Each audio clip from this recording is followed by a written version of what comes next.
Hello? Is this thing on? Can our In Soccer We Trust YouTube fam hear us today? Yeah? Good. Great! Because we have a lot to talk about as we preview a big weekend of games for our U.S. men's national team players around the world, including the starts of the MLS Cup playoffs this weekend. So hit like and subscribe, and let's get after it.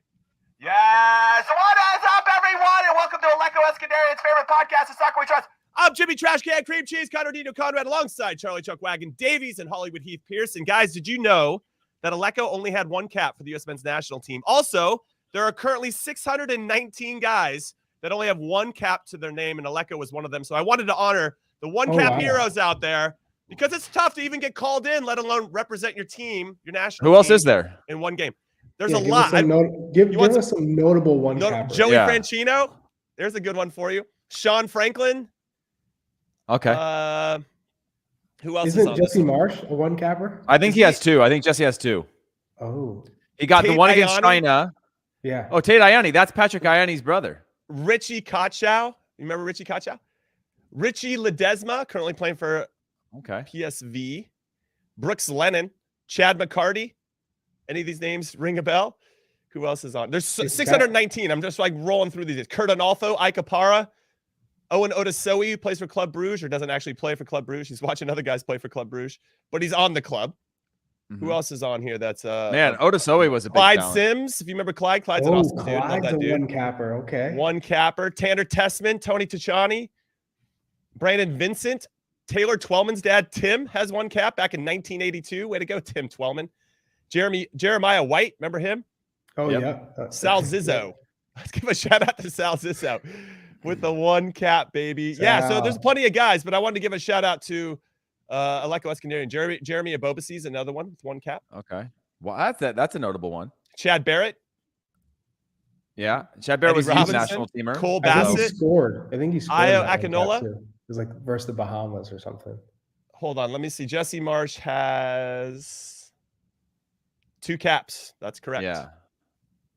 I know Bob gave him one that there was like a China game in San Jose or somewhere like that. That was my first cap. Bob is handing out freebies, freebie caps to his favorite players. I don't believe it. He gave Ante Razov a cap. Jesse Marsh has, or excuse me, Bob Bradley has favorites. I don't believe it.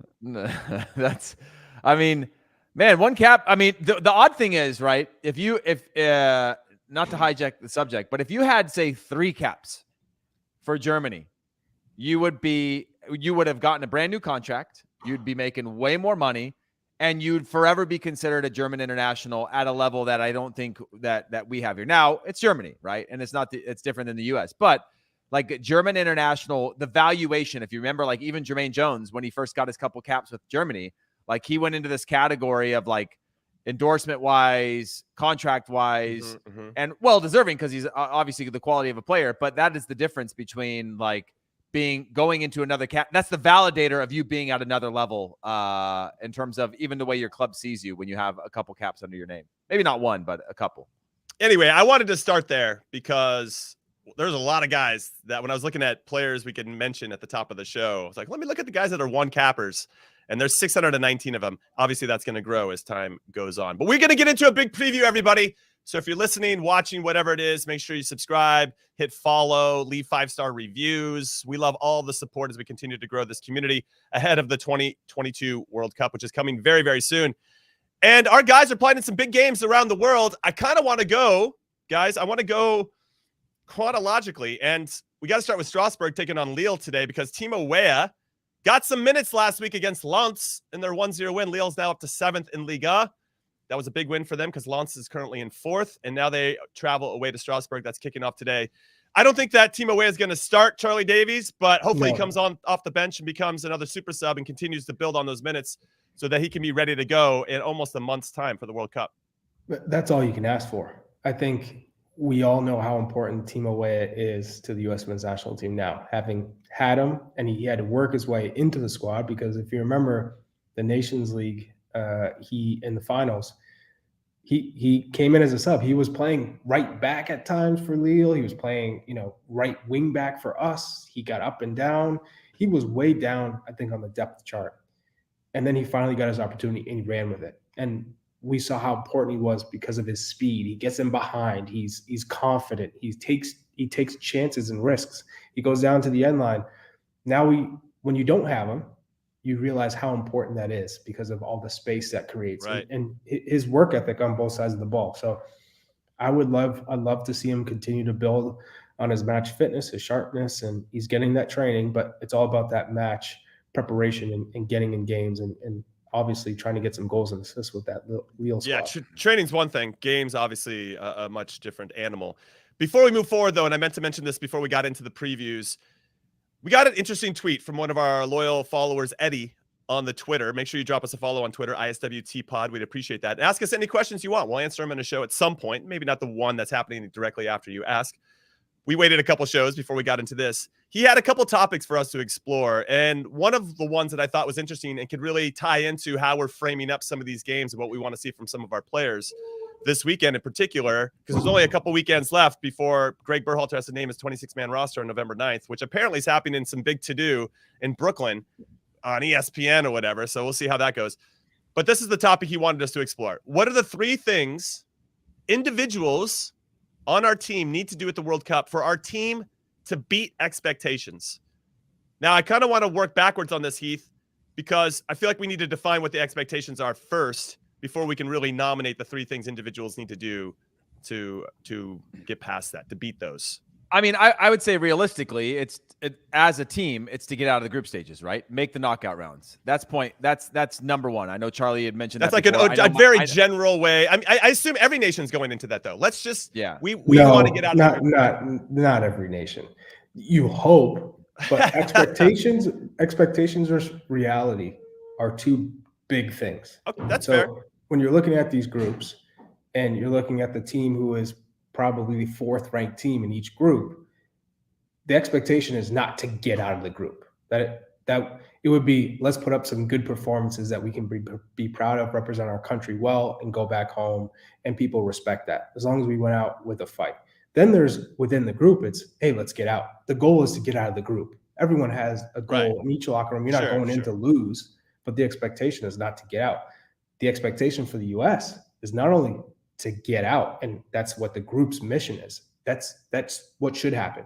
If they play well, they should get out of the group. And you never know, with an upset against England, a draw against England, whatever that is. Either way, anything less than getting out of the group is unacceptable. Okay. Yeah, okay. I mean, I would say unacceptable versus the expectation. I mean, I guess it's the same thing. But I guess what I'm saying is, like, no team goes into the World Cup thinking they don't have any chance of anything, right? They're thinking the same thing. Is like, man, if we could pull off a draw on this one, and then maybe the second game becomes, okay, we can get a win here, and that's kind of how it goes.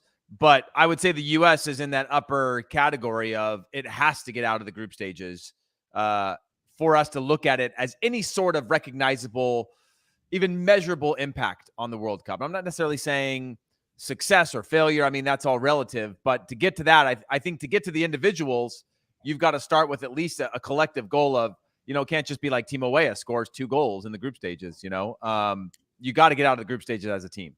Well, what stood out for me, Charlie, for what stood out for me, what you said is we have to play well to get out of the group. So I think the macro thing is, yes, I have expectations that we can and we should get out of the group. But the play well thing is interesting because that gets a little bit more micro. What do we want to see? What are our expectations? Do we have to play a certain way to get out of the group? Or is it just going to be more counterattack, hit them on set pieces? Who gives a shit how we get there as long as we get there kind of thing? I actually want to see us graduate and evolve from that because I think we have the talent to do so. Yeah. But the Japan and Saudi Arabia game, maybe hit pause on that. And now I just want to get out of the group, however it matters. No, I think there's levels to it, right? So Saudi Arabia is a perfect opportunity to talk about their expectations in this group. They have Argentina. You're not beating Argentina on your best day. You're not beating Argentina. Unless they have their worst day when we're having. And then Argentina has like a red card or a couple. But then you have Mexico and Poland. They're finishing 4th. In reality, that's what everyone in the world thinks. Now, in their group, they're probably saying, hey, we can maybe have some uplifts. Maybe we have a couple draws go our way. Maybe there's a red card, whatever. But ultimately, the expectation is that they finish 4th. You look at the U.S.'s group, Iran, Wales. I know FIFA ranking doesn't really hold that much bearing in this competition, but they should get out, considering that they're a better team than Wales and Iran. They have more talent than Wales and Iran. So I think when it comes to tactical discipline within the game, they should go out and ball against Wales. They should have more possession. They should keep the ball. They should create chances, prevent Wales from getting on the counter. Good. Against England, you got to switch it up because you can't play that way against England. England are better pound for pound individually. As a team, they've done more as of late. Yeah, they have been in a little bit of a rut, but ultimately you have to change the way you play. And it's probably going to be ugly. But if you win that game ugly, or you get a point or result in that game ugly, everybody in the US isn't going to give a damn. I get it. But for us who want to see us get better and play better, I'm in the vote. You okay, that's fine. Okay, you get it done. Okay, I respect it, and I'm there. But let's scrape away our passion for the team and obviously our previous experience, and just look at this as this U.S. team finished third in their World Cup qualifying region and tied with the fourth place team, Costa Rica, who had to go into a playoff to qualify for the World Cup. We didn't win our group. We didn't necessarily play great throughout World Cup qualifying, but we did just enough. And that might be what we have to do to get through our group. But Jimmy, I'm just trying to put that out there. I'm just trying to put that out there. What do you call a person that finished last in their med school class? You call him a doctor. I get it. Yes. But so that's qualifying. But World Cup group stages, that's different. I think that's a tournament play versus like the goal to qualify supersedes anywhere that you fall into the category. No one looks back and goes, yeah, but you know where they are. Do I think that we fell short of the expectations then? Absolutely. But 2018 is the example of failing. Whereas this was a little bit more of like, we can look back on it and go, well, yeah, they should have gotten more points out of these games. They struggled away from home and all those types of things. In the group stages, I think Charlie's right. And there was a comment in here that was about the U.S. having the highest, Group B has the highest average FIFA ranking, and it was around 15 or something like that as an average. Now, we know that the rankings don't mean anything because they are just completely screwed up and skewed, especially in the world of COVID, on how accumulation of those coefficients work. But there is an opportunity. I think Group B probably gives the most life if you're Iran. If Iran was in Saudi's group, or if the U.S. was in Saudi's group, or if Wales was in Saudi's group, they'd all be looking at it the same way as Charlie just mentioned. But now they all feel like there's a little bit of hope. So I think there is a little bit of danger in there that everybody believes that they can get out of this group based on who's in this group. But for the U.S., I don't care how they play. As long as that fight is there, they make it difficult. And that willingness to adjust to the game, adjust to the circumstances. Charlie says we should have the ball against Wales. But if we don't, then what? And that's what I want to see from this team is like, if we don't have the ball, if Wales plays us differently, because if you're another team, you look at us and you go, we struggle in the low block. We struggle against the high press. Maybe they're going to say, let's take it to them in a different way. Test it. If it doesn't work, we fall back into something different. So I think the U.S. has to do whatever it takes with the intelligence that they have to get out of the group stages. And that means just fight and throw everything else out. If that means despite the coach. And then we know, by the way, the rumors out of 2019 World Cup was that the team fought despite Jill Ellis. They decided to come together and say, we don't necessarily agree with certain things, the way she treats players or the tactics or whatever. I'm just speculating on what it was. But they came together and decided that they were going to be the group that, despite all the challenges they had with their coach, they were going to go and win the World Cup. And I think the U.S. doesn't necessarily have that sentiment publicly with Greg Berhalter, but they need to find a way to come together, either for or against or with or alongside. That's going to get them that result to get out of the group stages. Because it's not going to be from the little tiny tactics that we've seen Greg tinker with over the last couple of years. Okay, so expectations. So to get out of the group, let's just set that as the standard. Then what are the three things you think individuals have to do to exceed those expectations? Charlie, I'll come to you, because at this very moment, it just feels like, I don't know if Wales and or Iran, and definitely not England, are scared of us. I don't think we've shown any results, especially recently, where they're like, God damn, those guys are good. You know, I think that there's been some blueprints that have been laid down by some of our recent opponents that this is how you can stifle and frustrate this American attack. And then they lack the ideas and maybe creativity or even the guile and grit to fight through that. And that makes me a little bit nervous. But let's say the three, what are some of your, maybe just give us one, and then Heath can have one and I'll have one as well. Well, one, I love the fact that no one's scared of the U.S. That's great. We've been at our best when we're the underdogs, when teams don't rate us, don't value us. And this team had been put, I think, in a higher category unfairly or fairly. You could look at it two different ways because of the clubs that they are signed to. So you have a number of players playing Champions League for the first time in the U.S. men's national team history at the same time, and players playing in Europe and top leagues. But they're not the stars or starting consistently for these top teams, right? So they are unfairly all of a sudden saying, hey, because you have a guy playing in the Champions League semifinal, a guy who's won the Champions League, you guys are automatically a top 16 team in the world. Canada finished top of qualifying in CONCACAF, and they're 41. So when you say the coefficient for or the average ranking for these teams in this group is this and this, I don't buy any of that because there's no way Canada is the 41st best team in the world. They have There's only 32 teams in the World Cup. It's like, come on, this is the group of death. You have Canada, you have Belgium, you have Croatia, and you have Morocco. Like it doesn't get really more difficult than that in terms of World Cup group stage. So I'd say for the U.S. to be at their best because, okay, they're not scared of our teams. They're going to come at us. Well, Christian Pulisic has to be on point. And for Christian Pulisic to be on point, he's got to be taking up the right spaces on the field, not asked to do too, or not feel that he needs to do too much, play simple and effective and quick.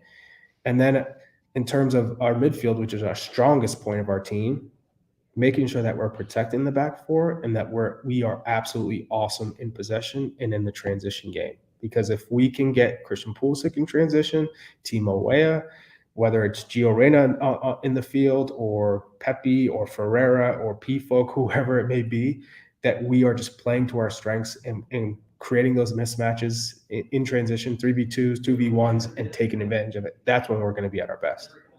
All right, Heath, what about you? What's one thing that needs to stand out from an individual standpoint for us to exceed expectations?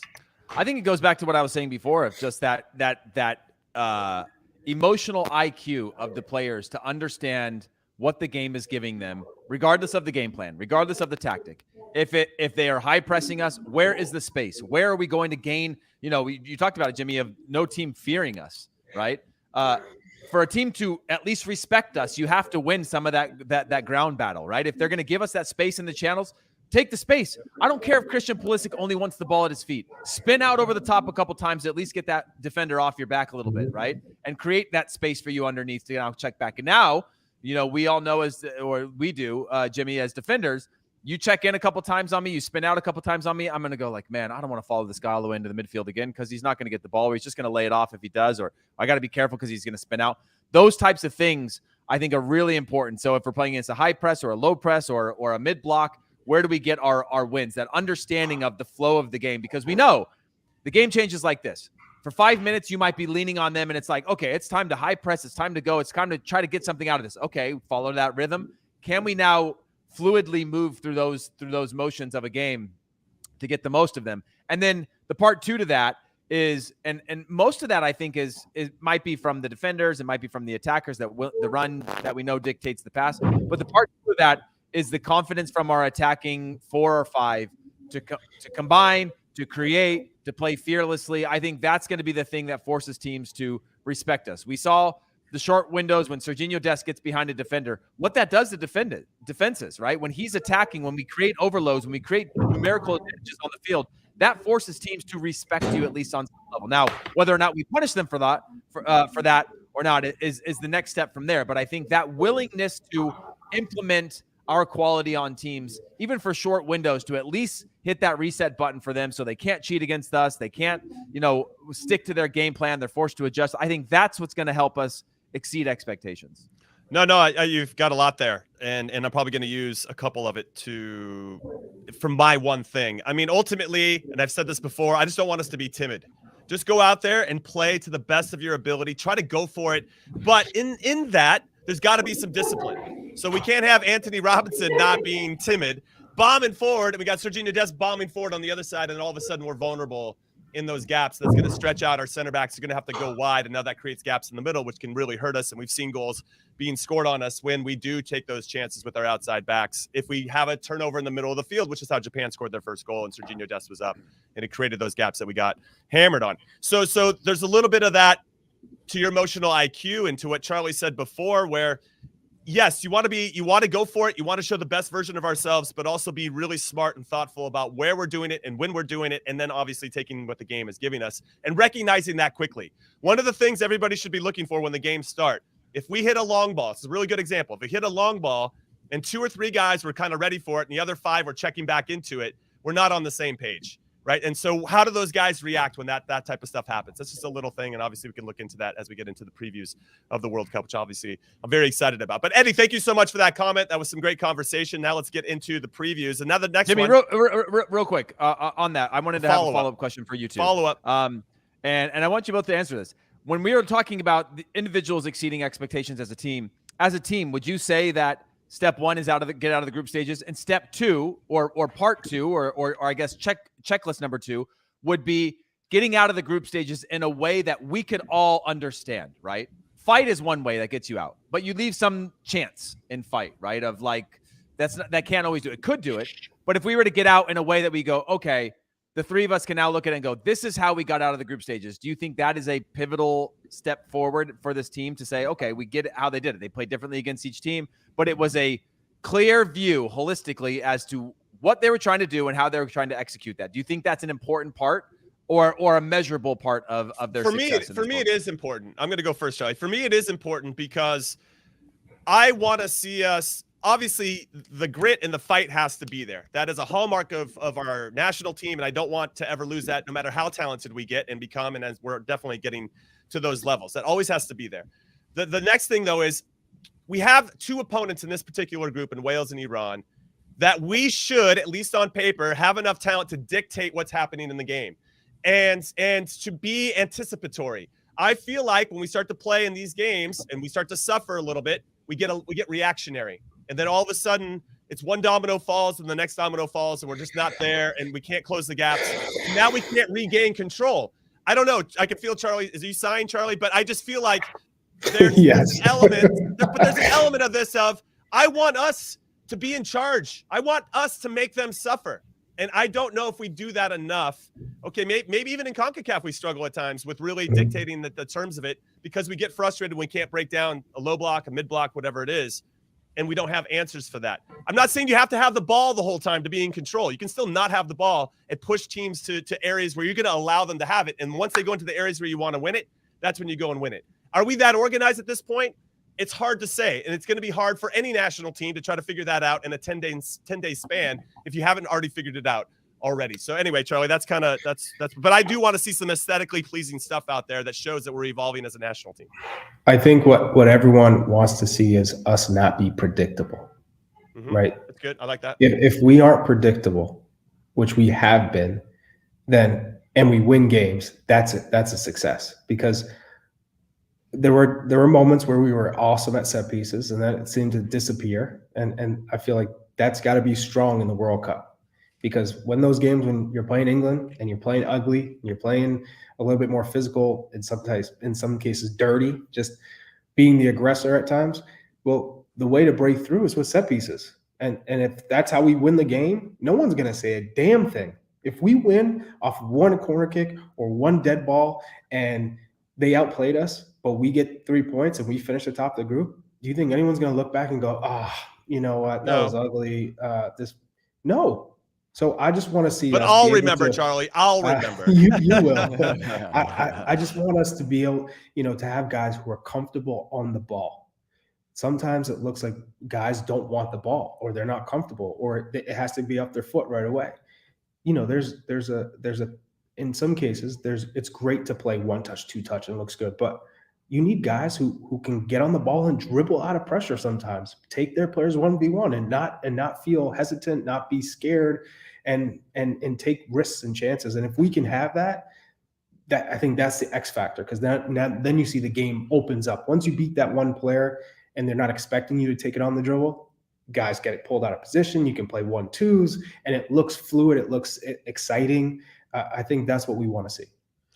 No, I'm excited to see how we play, man. I mean, there's going to be a lot of talk and build up to this, but let's get into the previews. We're going to do a lap around. This is how it's going to work. We'll do a lap around Europe and any other areas, and then for the second half of the show, we'll get into the MLS playoffs because that is kicking off, and obviously we have some national team players that are participating in some very big games, win or go home, and that's what we want. Games with a lot of stakes on it, no matter where you're playing around the world. So I'm going to give one game. You'll get a comment, you guys, and I'll move on to the next game. We'll go from there. The next one up, we're going chronologically. So today we had Timo Weah playing for Lille. We got Valencia taking on Elche in La Liga on Saturday morning. Yunus Musa got 28 minutes in their last game. It looks like he's back and ready to go. Heath Pearce. I know that Charlie is the biggest fan. Maybe I'll go to Charlie. Charlie, let's talk about Yunus Musa. You're his number one fan. Yeah. You think he's going to start this one? Now, Valencia are only 3 points behind the top four in La Liga, right behind Atletico Madrid. So a win here against Elche, who they usually do beat, would go a long way. And hopefully Musa is a big part of it. Well, I think Musa is a big part of this project for Valencia. I mean, his name's already being linked to Liverpool. So that tells you how well he's done under Gattuso so far. They're playing the last place team in the group. So if you're looking at the table, Elche is at the bottom. This is an opportunity to either A, let him come in as a second half substitute, maybe at halftime, maybe, at the 60th minute, or you say, all right, he's well enough. We feel confident. I mean, they've only scored 4 goals in league play and they've given up 19. If he's good to go and there's no question marks about his health, I want to see him start, because this is the opportunity to get on the score sheet. So it's a great game for Yunus Musa to be a part of. All right, that's one to keep an eye on, of course. Go ahead, Heath. The upside on that is that he is now an asset, right? He is a financial asset for the club, and that's a incentive to, like for like with another midfielder that's experienced or a player like him that is building value. It's always better to play him, right? And I think that's going to help him get those consistent minutes, even coming back from injury, because they know that there is something there post-World Cup going into the spring of next year that he is of value to somebody. And that value dwindles or depreciates if he's not playing or on the bench. So I think that's always a good helping sign for a player that we want to be playing regular minutes, is that they also need to play him to keep that asset value high. No, that's a good addition to that. And it is funny how things change when you become a financial asset. All right, let's move over to Germany. We got Kevin Paredes and Wolfsburg hosting Joe Scally and Borussia Mönchengladbach. I'm seeing some news here. Heath, I'll come back to you as our resident outside back, that Joe Scally might not be starting this one, even though Daniel Farke did stay with him after he had a poor outing in a recent game. And that's promising that even when he struggles, he's not just automatically going to come out of the lineup. But I'm seeing some reports that he might not get the start in this one, which obviously would give us cause for concern, because even though Joe Scally, I think, only has 3 caps for the U.S. men's national team, he is definitely on the tip of everybody's tongue, including our own, about being included in the team, because he is a player that's playing well, playing in a top league and playing for a big club. And we need as much experience of those types of guys as possible. Yeah, I mean, and look, like we had talked about, like we've talked about before, he was supposed to be behind Stefan Leiner, who is an Austrian international and was sort of the experienced player at the club. And he's been beating him out this year with Stefan Leiner on the bench. And so I like this. And I like this for 2 reasons. One, if he doesn't play, I think it's important for a kid his age, 19 years old, to go through what he's going through. And, to take a step back, to take 2 steps forward, I think is really important. You don't want after a poor performance or even a couple poor performances to not be able to assess that and have him learn from that. Doesn't mean he's not the starter anymore, but that competition is going to make him a far better player, especially experiencing that at this young age and generally winning out in the end, like he has been doing over the last 2 seasons. And so not ideal for us as USMNT fans if he's not starting, but again, another opportunity for him to compete and fight back for his spot. I was actually just talking to him yesterday on Orange Slices about that, and that the competition with him, with Leiner, he was supposed to be behind him, but he's now had an opportunity to prove that he's a starter time and time again. And I think that's a really important factor for him. There was no speculation as to whether or not he would start this weekend. But the flip side of that is Kevin Paredes is another player that's starting to get some of that sort of final quarter of an hour, final 20 minutes. And he's another teenager that we need to develop and get regular minutes for the national team, because he is unbelievable on the ball. Great dribbler, could be a fullback for us or a wing back at some point for our national team. Has a lot of these tools that you would hate to see wasted by him leaving DC United to go to Europe and then just sit on the bench for a couple of seasons during this crucial development period. Yeah, it'd be nice to see. Kevin Paredes is left-footed, everybody. So it'd be nice to have more left-footed players in the pipeline. It feels like we're putting a lot of right-sided guys, at least in the wing spot, to cut in on the right, which I get. There's a ton of value on that, but it would just be nice to have even more options, especially with a left-sided player. And obviously Paredes has got a huge upside. All right, let's move over to Serie A, and talk Juventus. Whoa. We can't skip Bundesliga without Union Berlin versus Dortmund. I was waiting until Sunday. We were going chronologically, but it's fine. Let's go Union Berlin. You talk a little Jordy Pifok. I was just like bouncing around. Just bouncing around. Fine, let's talk Jordy Pifok. Just bouncing around. Passing around. It's like Union Berlin's hosting Borussia Dortmund. We can talk about that. And Jordy Pifok, who hasn't scored or had an assist in a while. Are you concerned about that, or does it even matter because Greg's not going to take him anyway? That doesn't Go ahead, sound Charlie. right. That doesn't even sound right. Go ahead, Charlie. Take it away. You got it. Yeah, it looks like he is not. It looked like he was frustrated yesterday in Europa League watching him play. But he was trying to press. He was, running at the center backs, trying to get the ball. He was making runs in behind, but just wasn't sharp. So it's one of those things where a performance against Dortmund, and who knows how much time Gio Reyna will get. I would assume he'd get some time off the bench. That this could be a good game to watch, just to see if he's effective in this match and what he looks like.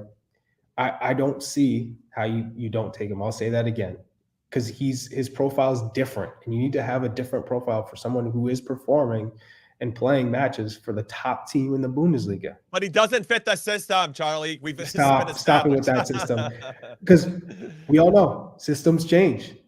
They're going to have to. I think if you want a little differentiation. And if you have your system and your plans have to change, then you have to have different types of players, different types of profiles. Somebody who's a predator. And here's another tidbit. I had an opportunity to speak to the assistant coach of the Swiss national team. And I said, "Hey, is that a flex? Is an assistant a flex? No, I don't think so. Count assistant? So I said, I asked him about Jordy Pifok, and he said, Jordy Pifok. I said, okay, Sebachu. And he goes, okay, Sebachu. He is considered a good striker. He said if he was Swiss, he'd be on the Swiss national team because they don't have the greatest strikers. But put some respect on Briel Mbolo's name. they don't see him as a typical 9. But he did say he's a striker that everybody in Switzerland respected because he's not the fastest, he's not the best dribbler, but he's a goal scorer, and that's what he's in the form of his life. But he can't dribble. He can't. He's not a dribbler. But what I will say is, he gets in the box. He's smart with his movements, and he finishes. That's what you want out of that position. And if you're in a game that doesn't require dribbling and being in open space, but you're whipping balls in, you need to get a goal, you put him in the game. I was always better without the ball, Jimmy. You know that. Like I was at my best when the ball was nowhere near me in soccer. You know what I mean? Well, listen, I saw a stat that said that on average in a professional game, a player will touch the ball only 2 minutes out of all the 90. Right? You only have control of that ball for 2 out of 90 minutes. So that's where you and I succeed, Heath, because we didn't have to touch it for 88 minutes of the game. And maybe the same for Jordy, because all we need him to do is bang home goals when they're whipping in crosses, which we might need if we're chasing the game at the end and somebody's really packing it in the low block and putting a lot of players in the box to clear it out. And we're probably going to run into that situation, I assume, in one of these 3 games for sure. And that's where we could really use them. And you have to be smart about your roster. You can't bang the same types of players in every single position. You need a little bit of diversity in your attack, especially. All right. Well, Gio Reyna and Borussia Dortmund came back from 2-0 down last weekend to draw with Bayern Munich 2-2 in Der Klassiker. They had a 1-1 draw midweek against Sevilla in the Champions League. Gio Reyna didn't get minutes last weekend, got minutes against Sevilla. Had a nice little dribbling, slowly run, which was nice to see that he's got the confidence and still running at people because that's what he does best. We'll see if he gets – I don't think he'll start. They seem to want to protect him in bubble wrap, and at this point, I'm okay with it. Let's just get him 15, 20 minutes until the World Cup starts, and then maybe we can roll him out and see how it goes. So that'll be interesting to see. But let's go back now. The problem is they don't wrap any of their other players in bubble wrap, and then Gio Reyna ends up having to play 70 minutes because their other players get injured, which is less than ideal, but I'm for it. That's true. All right, let's go. I want to talk Weston McKennie because this is an interesting situation, and Charlie, I'll come to you on this. He comes in at halftime last weekend for Juve, for Juan Cuadrado. Then he starts, and they lost to AC Milan 2-0. Then they go to Maccabi Haifa and lose 2-0 in the Champions League. He starts that one, gets pulled out at halftime. Maxi Allegri got that dreaded the board gave him the no, he's still our coach until the end of the season from Andrea Agnelli, who runs Juve. And I think that's the kiss of death for Maxi Allegri, especially if they don't get results in the Turin Derby, because they're taking on Torino this weekend. I don't know what's going to happen with Weston. I'm seeing a lot of criticism of him from the Juve fans. There's a lot of talk that they're going to try to move him in January now and try to get Milinkovic-Savic from Lazio, and that they need to move him to make room for Milinkovic-Savic. There's a lot of smoke. I don't know how much fire is there, Charlie, but I don't know if Weston's going to start. I don't know what's going to happen. I don't know how he's going to perform. He seems to be pretty hot and cold these days. What I would say is, at a big club, this is the norm. Big names coming in, coming out, managers coming in, coming out, tactics changing, form dipping. So naturally, as an American center midfielder for Juve, sometimes it's really tough to find consistency, and he's had to prove himself. So I'm not worried about his mentality. I'm not worried about his skill set. He has to just take it game by game, week by week, training by training. And that's the mentality that you want from a player. That's why they go to Europe, because you're fighting. You're constantly tested. Nothing's handed to you. For Weston McKennie, it's literally about performing when you get your chance. And sometimes he's taken it, and for the most part, he has taken it. That's why he's played so many minutes. But as of late, I feel like there's been a dip in form. We've seen that with the national team. That was probably the worst game I've ever seen him play in a U.S. jersey against that, especially in that first half against Japan. So for Weston, it's just trying to build yourself back up and getting into a rhythm and getting that form up, so that you, one, are playing meaningful minutes for Juve, but two, you head into the World Cup really feeling confident and good about your performances. Okay. No, from your lips to the Weston McKennie's ears, hopefully he does well and takes advantage of these minutes, because it's feels dire. That whole situation feels dire. It's not just isolated to him. All right, I'm going to whip through all the other players. Heath, you jump in, and I think we might obviously spend some time on Leeds versus Arsenal, but let's end on that one. I'll do all the other ones. Celta Vigo and that's Luca de la Torre hosting Real Sociedad. He hasn't played much, so I'm not expecting to see much of him. In this one, we got Hell Yes Verona, who are on the bottom or close to the bottom of the table in Italy, taking on AC Milan. We'll see if Serginho Dest starts. I'm not convinced that he's going to. I think that Pierre Kalulu, who started against Juventus, will probably get the start at right back. And then another game in the Premier League, we have Aston Villa hosting Chelsea. I think that Pulisic will start in this one, even though some of the things I'm seeing is that he's not projected to start. I think Graham Potter is going to continue to rotate his squad, even though maybe he won't. Maybe he'll go with Raheem Sterling and Mason Mount, because there's no midweek Champions League stuff next weekend. We also have Celtic and Cameron Carter-Vickers against Hibernian. They're going to be playing at Celtic Park. We got Watford versus, and this is the championship, Norwich. So Josh Sargent gets another chance to get some more goals and make sure he stays on the tip of everybody's tongue in terms of number 9 that needs to come. And then Fulham versus Bournemouth. That's a big game for Fulham in particular. You got Tim Ream and Anthony Robinson needing some points. They've lost their last 2, 4-1 and 3-1. And so they need to kind of right the ship, and they need some goals. So Alexander Mitrovic, I'm looking at you. Got to find that form that he had earlier in the season. And now we're going to save all the MLS stuff for after the break, but let's get into Leeds versus Arsenal. Jesse Marsch, obviously under a lot of. Oh, he gone. We may have lost Jimmy on that one. Hey, okay. Charlie. You got it. Okay, yeah. Well, I got it. Before we get into Leeds Arsenal, that was funny. I wish we should have just. I hope our producer screenshotted Jimmy's face. If you were watching this on video or listening to this on audio, he froze, and it's a really funny facial expression that he was making. But real quick, Charlie, before we get into Leeds Arsenal, I wanted to go back to actually Tanner Tessman and Gianluca Busio, 2 players that we considered part of the pool. Gianluca Busio much more so than Tessman, but now find themselves in a much harder environment where. And we talked about what it's like first division versus second division, playing less games, Gianluca Busio, than he did in the first division because of the quality that he has. And that as the quality drops, the fight goes up in all of these leagues.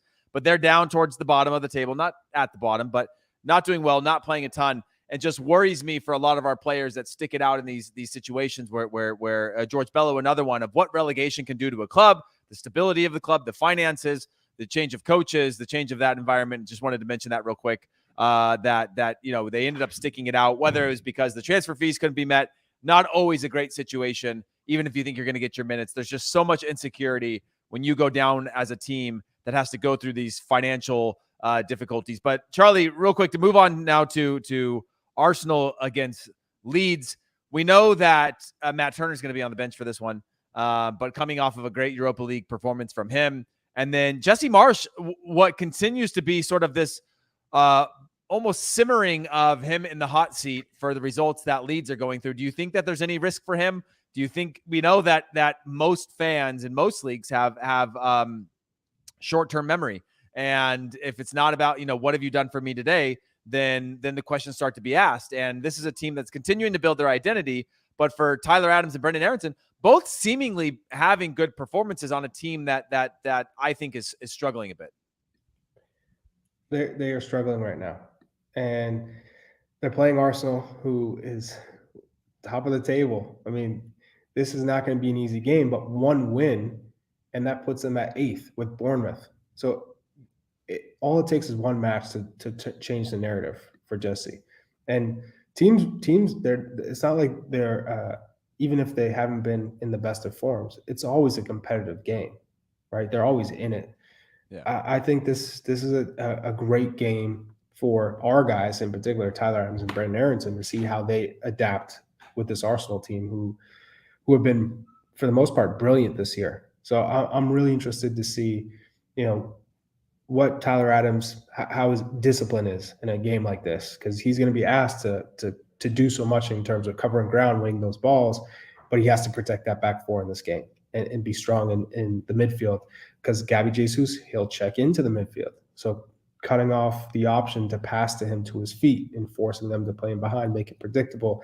And then you have Thomas Partey, you have Odegaard, who's always on the ball. How does he deal with that? And then Brendan Aronson on the flip side, how does he find space in that midfield? Because Arsenal have done a good job of closing it down with the partnership between Granit Xhaka and Partey. So I'm hyped for this. Arsenal's our team. So this one will be good. Yeah, it should be a fun match, and obviously the issue with, like you said, one win puts you back right middle of the table or upper middle of the table. You're always, now you face the difficulty of your scheduling, right? You're playing against an Arsenal squad that could continue to carry that narrative, but hopefully they can get out of it. Arsenal, obviously very good. Leeds are also very good at home, so it should be a fun one to watch. But we're going to take a quick break. When we come back, we've got MLS playoffs to discuss, so don't go anywhere. And Heath is paying his Wi-Fi bill. The UEFA Champions League on Paramount Plus. 9 months of heart-stopping, hold-your-breath exhilaration. That's brilliant! With more magic and more drama. While a former Bavarian nails the back of the net in Barcelona, an American trades his stars with zebra stripes, and a Norwegian creates sky blue spectacles. So stream every sweat-soaked second of regulation time, stoppage time, and extra time. Beyond magnificent! This is the best of the best of the best. This is the UEFA Champions League. Stream every match live, exclusively on Paramount Plus. We are back. Obviously, Charlie, I'm not going to lie, man. The comments are going nuts right now for you and I to just take this thing and run with it. You know what I mean? It was a little bit of scramble, a little fumble on the field, and they just want us to run away with this show and take it where we want to take it. But we're going to go MLS Cup playoffs because, Charlie, you obviously work very closely with a lot of the content at Major League Soccer. You also call a lot of games, so there's nobody better to kind of give us an overview of what to expect in the playoffs coming up than you. So I'm going to actually give it to you, and you tell me the matchup that you're most looking forward to, and where you want to start here. Yeah, in terms of the matches tomorrow, you got a 12 p.m. Eastern kickoff. New York Red Bulls hosting Cincinnati. That to me is a match you want to watch because of the way Red Bulls play. But if Cincinnati and Red Bulls have not been good at home, and Cincinnati, in terms of Brendan Vasquez, Lucho Acosta, and Brenner, it's a three-headed monster. If they can defend well and just play on the attack and transition through those three, because, Red Bulls just throwing people forward. Oh, Jimmy Trashcan Conrad is back. And I think Cincinnati stands a good chance to have an upset. I think Cincinnati's going to win as well. Way to go, Chuck. Great to see you. Hey, hold on, Charlie. There was real quick before you get to Galaxy Nashville, I got to say, Jimmy, there was people that were worried about you only knowing how to start the show when you come back on, that you were going to come back on the show and say, "What's up, everybody?" But you were able to, yeah. Yes. Yeah. I don't know what they're talking about. I'd never do that. Yeah. Yes. What is up, everybody? But So- Charlie, your other game, Go real ahead. quick, that you were interested in from this weekend that you wanted to start the conversation on. Well, I guess Galaxy Nashville guess. is a good one. But if I had to pick in terms of first round games that I have an eye on, excitement wise, is New York City versus Inter Miami. I mean, Gonzalo Higuain is playing well. They have this hype. They get into the playoffs, and New York City FC. It seems like they found their belief again. And Alexander Collins has been a beast in the back at playing left back, getting forward, scoring goals, being a player who can play both ways. And I think his impact has been incredible for New York City FC. So that's a game, small field, a lot of chances, entertaining. Hey, by the way, fun fact, Jimmy, Nashville obviously beat LAFC to finish the regular season here. And I think they've stayed here the entire time to play against LA Galaxy in the playoffs. I could be wrong, but I know we're doing a youth clinic here this weekend, and the people that have come into town are staying in the same hotel as Nashville. And I'm wondering if they stuck it out for an entire week here to train and prepare. Do you think that would be normal? Or I don't know if it would be normal, but it makes a lot of sense. I mean, if I'm Gary Smith and I can keep control of the environments and we don't have to do cross-country traveling back and forth when we're just going to do the same thing when we get back there. Now the guys that have families, obviously that's going to be a bit of a sacrifice, but it's the playoffs, baby. Talk about the playoffs. I like Nashville in this game, honestly. I think that Gary Smith just knows how to suffocate teams. You got Hani Mukhtar, who scoring goals for fun and just bossing any team that's in his way. That's going to be Galaxy's big challenge, is really trying to handcuff him, either his involvement or trying to stifle the service into him, right? There's two different ways to try to slow down a top player of his quality. I just think Nashville know how to turn it on. They're going to make it bad. They're going to make it ugly. Yeah. Right. Defend and then counter through Hani Mukhtar, who's going to be the MVP. Right. So I think that it's a game that's probably not going to be the most attractive to watch. But that's the playoffs, man. Yeah. I think Nashville defensively will put it together. And then, it's on Ricky Puig to do the job. I mean, he's been an incredible talent so far for the Galaxy, but he's going to need to continue to make the game from the midfield. I mean, these two teams played twice this season, and in LA it was 1-0 to the Galaxy, and then in Nashville not too long ago, that's when Chicharito missed yet another penalty. It was 1-1. So these two teams play it pretty tight. I'm a fan of both managers, and I think they know how to get the most out of their teams. Who's going to take their opportunities? Chicharito, Mukhtar, who's going to make the saves? That's obviously going to prove to be the difference. This is Captain Obvious type analytics, but this is it's going to be a good game, but it's going to be ugly. So if I was going to try to find something a little bit more aesthetically pleasing, I might watch Montreal. I love Montreal right now. They're flying under the radar. They're taking on Orlando City. I think that game's going to be really interesting. NYCFC Inter Miami is going to be interesting because NYCFC waited till, I don't know, the very last minute to name where they're going to play this home game. And you got Phil Neville, the coach of Miami, being all pissy about, this is a joke. This is a country that wants to host a World Cup in 4 years, and they can't even get a home field for this. He just went in hard, which is going to be interesting. And then Gonzalo Higuain, it's his last ever professional game. If he loses this one, he already announced his retirement. I think you mean Higuain. yeah. That's Mike Pecky. Mike Pecky would call him Higuain. But there's a lot of good games. Austin FC obviously had a huge turnaround in points from last season to this season. So can they take that into the playoffs? Obviously, having a game at home against Pablo Mastroianni and RSL, that's another team that likes to play ugly. I mean, at times they can turn it on, but I think when playoff time, everything just gets a little bit tighter. I don't know, Heath, did you have any games that you were looking at? No, I like the LA Nashville one. Again, you already covered that, so I don't want to go too much in detail. I mean, Austin FC against RSL is one that I think is also an important one. Austin kind of went through, obviously, if you go back to last year where they were horrible, and this year just a complete turnaround of a team, and then flirting with the top almost all season long and putting a beating on LAFC at one point in the stretch, thinking that they might even be able to go after a supporter shield. Ended up falling short of that, but are still a team that obviously has weapons and has a style of play that's really attractive. That could be a fun one against RSL. And RSL, I just don't know what to expect out of them match over match. And obviously coming in as the 7 Austin FC at home, that's one that, I mean, Austin FC is not a team that I would want to play in the playoffs just because they've sort of had this redemption mentality all season long, and they're probably going to bring it in this one as well. Yeah, I think Austin, they've scored the second most goals in the Western Conference. And I don't know. I just think they're full of confidence. Now, Salt Lake had to go into Portland stay at home and play Portland to both vying for a playoff spot and got that win. So they kind of cut their teeth in a playoff environment already. Sometimes that does help you be prepared for what's about to come. I do want to talk FC Dallas, Minnesota United as a resident number 9. Charlie Davies, because Jesus Ferreira's got a chance to now shine in the playoffs. They just got to get him the ball. He seems to do well when he's fed. It's a little bit harder for him to maybe have as much of an impact if he's not seeing a lot of the ball, which is what we see at times when he plays for the national team.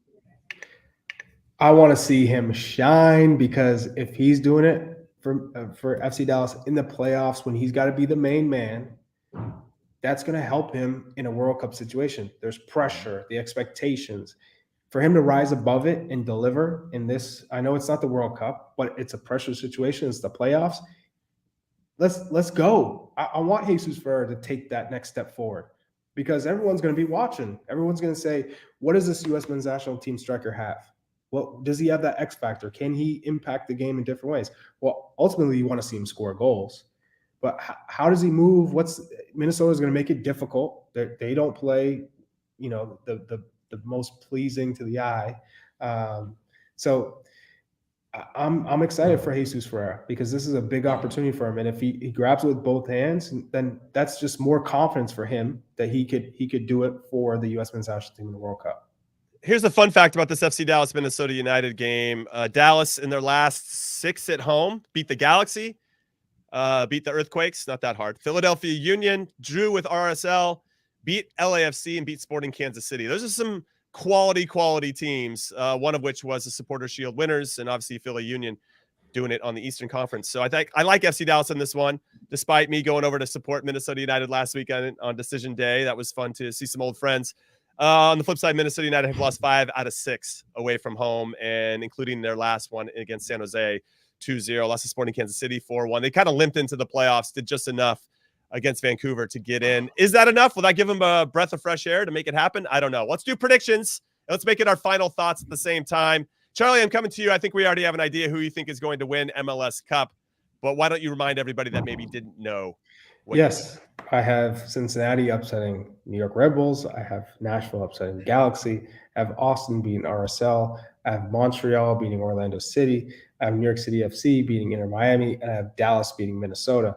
Then I have FC Dallas beating Austin, LAFC beating Nashville. So it's I love this, like a blow-by-blow over here. Yeah, LAFC, Dallas, conference final. LAFC wins. Home field advantage, I think, plays a big role in LAFC getting to MLS Cup. And then on the other side, I have as my Eastern Conference final the Philadelphia Union versus Montreal. And Montreal, because they have beaten Orlando City, because they had to beat New York City FC, I think Montreal gets to MLS Cup final versus LAFC, and LAFC ends up. Wow, look at that. I like that. Thank you for that, Charlie. I appreciate it. That's a good final thought, man. How about you, Heath? You're gonna give us a blow by blow. How do you think it's gonna go? Okay, I'll give you that. Hold on, let me just go open up this get thing your again. bracket up. Well, I've got LAFC winning their first round bye, going into the conference semifinals. I've got Nashville beating LA. I've got LAFC beating Nashville and going to the Western semifinal. Okay, so that the conference final. Sorry, I've got Minnesota actually beating Dallas. Austin beating RSL. RSL then getting to the conference finals by beating Minnesota.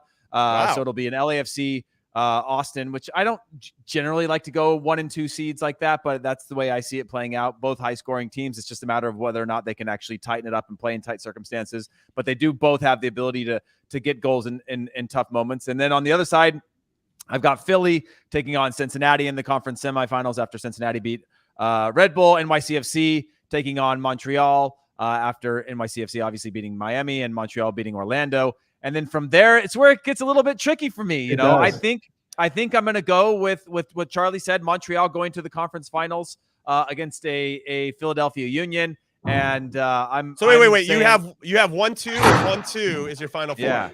Yeah. I'm just Charlie, can you give him some crap for that? Like he gives you a hard time picking the favorites. Okay, you know what? I'll take it. 1-2. Like there's no upsets. No, the only other thing that I would go with is NYCFC beating Montreal in the conference semis. The reigning MLS Cup champions, NYCFC. And then do they beat the Union again? And then the Union one was tough because last year they had a 152 COVID cases and had to play with like replacements. But I thought you're all beating them in PKs. That's what I think. Yeah. I'll go with NYCFC then, just to shake it up for Jimmy because he doesn't like the 1-2s. And I'll go with Philadelphia Union winning that one, going to a final. Union versus LAFC. LAFC hosting one that versus one at one. home. And you're going LAFC the chalk, as they say. taking that one at home. Yeah. You have LAC winning as well at home.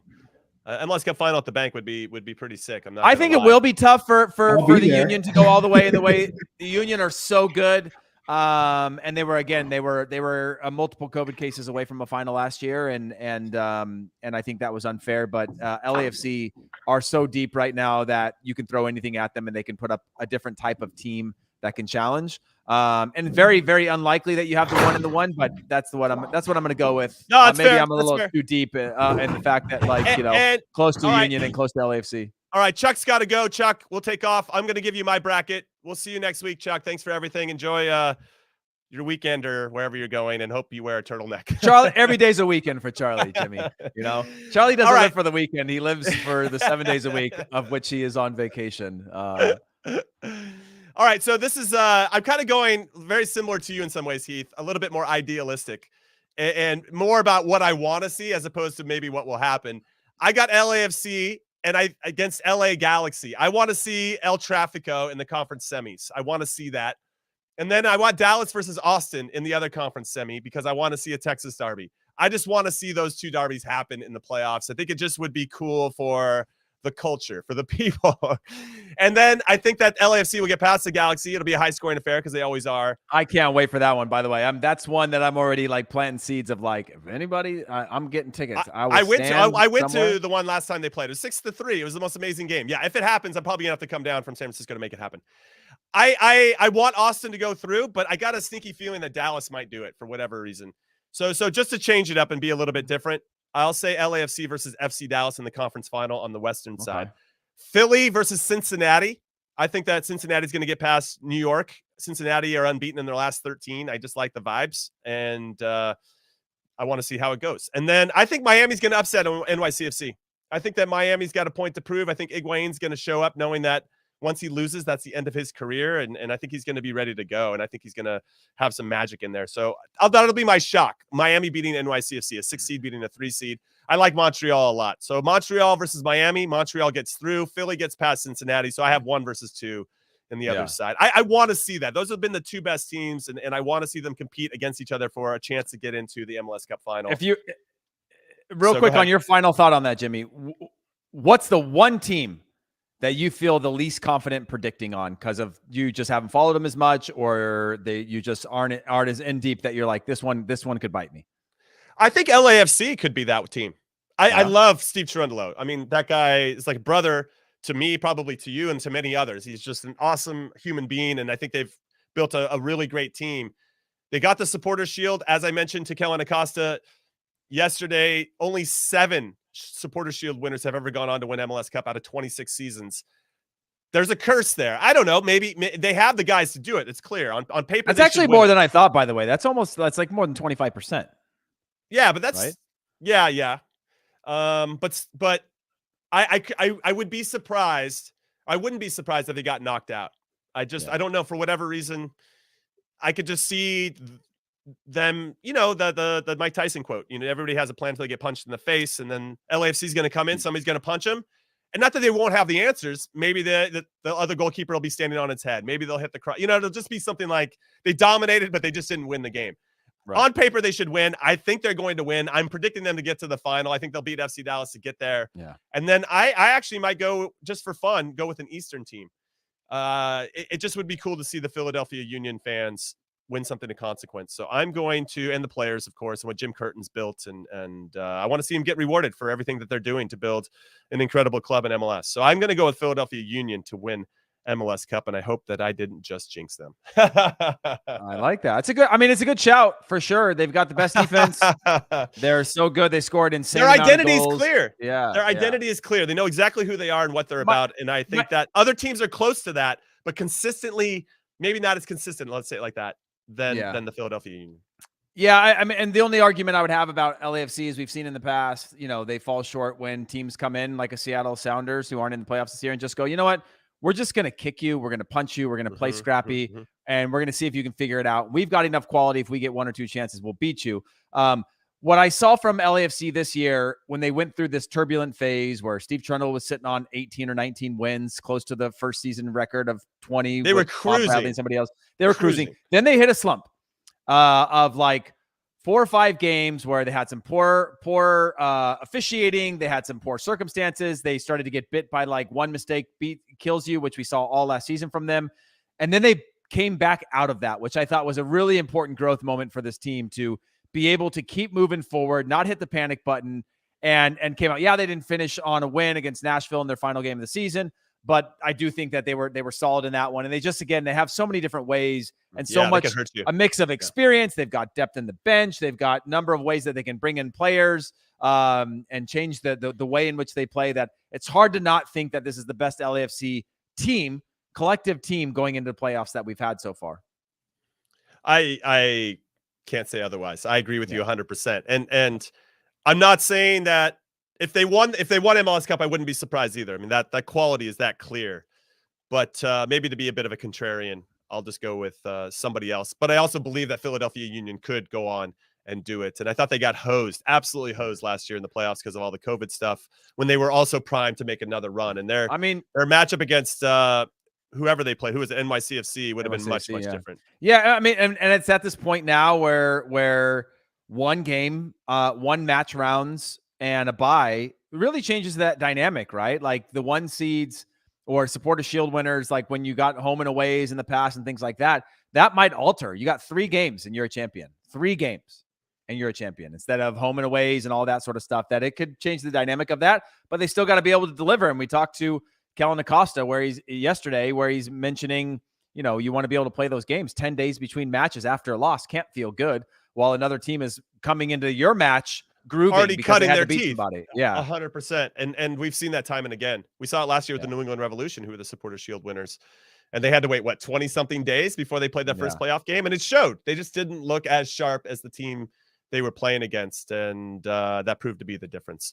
All right, Heath, we're done for today. So on behalf of producer Des, producer Alex, Charlie Chuck Wagon Davies, who had to leave early, I don't know, he had to get his really nice shoes shined or whatever he's doing. I don't know what Charlie's doing these days. It's crazy. He's crazy. He's all over the place. And of course, Hollywood Heath Pearce. I'm Jimmy Conrad, Dino Conrad, saying thank you for listening and watching to In Soccer We Trust, as always. And we'll see you next week with a recap, a special guest. Of course, we got a big one potentially coming. We don't want to release it yet, but we never disappoint you guys. We always have a big name to dive into all the fun stuff. And of course, we're getting closer and closer to the November 9th deadline of when the 26-man roster for the U.S. men's national team is going to drop.